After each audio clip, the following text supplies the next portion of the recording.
প্রত্যেকের মনে প্রশ্ন না হলেও কিছু মানুষের প্রশ্ন তো আছেই যে ভার্মি কম্পোস্ট সেটা গাছের জন্য ভালো না গোবর সার।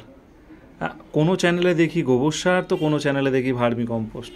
এ যেন একটা অন্য রকম লড়াই চলছে। এই লড়াইকে এবারে আমরা ঠান্ডা করব।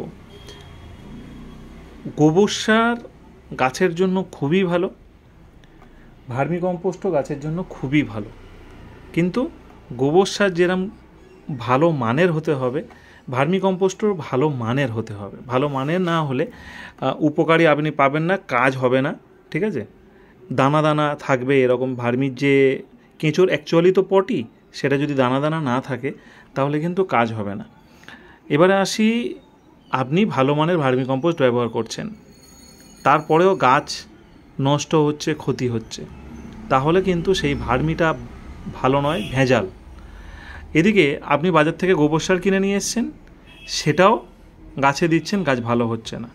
এই গোবর সার ব্যবহার করতে গেলে আপনাকে অরিজিনাল 1 বছর থেকে 1.5 বছর, 2 বছর, 5 বছর, 10 বছর পুরনো গোবর সার হতে হবে, তাহলে কিন্তু গাছের জন্য খুবই উপকারী। এটা ঠিক জায়গা থেকে দেখে কিনবেন।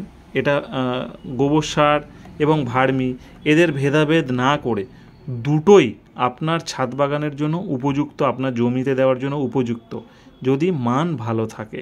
যদি মান ভালো না থাকে তাহলে কিন্তু কাজ হবে না, বা অনেক সময় অনেক কিছু মিশিয়ে দেয় ভার্মির মধ্যে, তাহলে কিন্তু আপনার গাছ ভালো হবে না, গাছ নষ্ট হয়ে যাবে, দামি গাছ পুড়ে যাবে। একটু খেয়াল করে দেখে কিনবেন, কিংবা যেখানে তৈরি হচ্ছে, আপনারা তো সবাই জানেন যেখানে তৈরি হচ্ছে সেখান থেকে গিয়ে দেখে কিনে আনবেন, কিংবা এই গরুর খাটাল বা আপনি যেখান থেকে কিনছেন সেই লোক যেন বিশ্বস্ত হয়, হলেই কিন্তু ভালো। এই ভেদাভেদ করবেন না।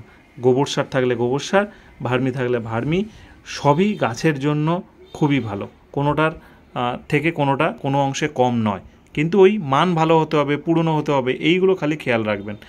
আর ভার্মি মোটামুটি 1 বছর যদি ময়েশ্চার থাকে, অর্থাৎ একটু নরম নরম ভাব থাকবে ভার্মিতে, গোবরও থাকবে তুলনামূলক কম, ভার্মিতে কিন্তু একটু নরম নরম ভাব থাকবে। এই যে মুঠো হলো, মুঠোটা আবার এই ভেঙে গেল, এরকম একটু নরম নরম ভাব থাকবে, তাহলেই কিন্তু একটা ভালো ভার্মি কম্পোস্ট বা একটা ভালো গোবর সার।